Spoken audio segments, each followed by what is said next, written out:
Five reasons science is another religion. Number 5. Science thinks humans are special. It is understandable that religion might place man in the center of the universe, but for science to do so is inexcusable.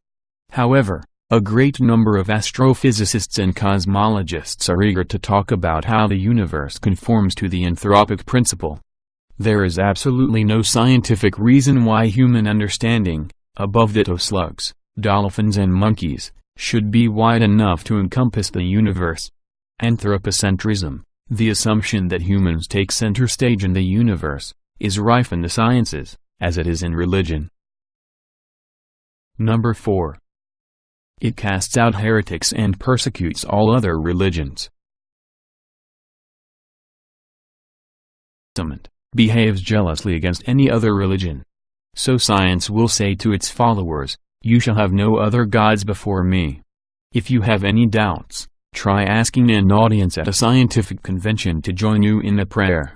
From that moment on you'll be called a theist scientist, a heretic, a miasma, an abomination. Just look up how Kurt Gödel was viewed at Princeton after circulating his ontological proof of God. Number 3. Science reveres its own saints. The ranks of science martyrdom may be thin, yet its members are revered as far greater scientists they actually were. Take Galileo Galilei, for example, the patron saint of all scientists persecuted by religious orders. He actually contributed very little to science. Most of his achievements were technical, such as tampering with telescopes.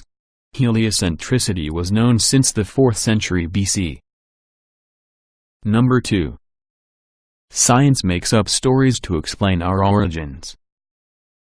The Sumerians, the Babylonians, the Greeks, the Chinese, the Aztecs, all of them had creation myths, probably invented around a fire. All of them took their creation myths seriously. Now, of course, we have science to explain our origins. You know what its latest version of this story is? In the beginning, there were giant membranes. These membranes touched each other, triggering something called the Big Bang.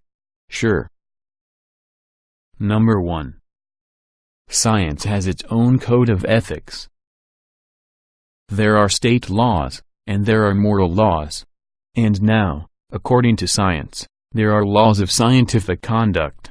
All kinds of atrocities are committed in the name of science. Take a doctor, for example, who has to give placebo pills to a number of his patients in a drug trial, knowing that they will suffer or die much sooner than if they had received proper treatment. But scientific advancement almost always claims precedence over personal morality. And, unless you're zealot yourself, its ethics will clash with your personal code of conduct.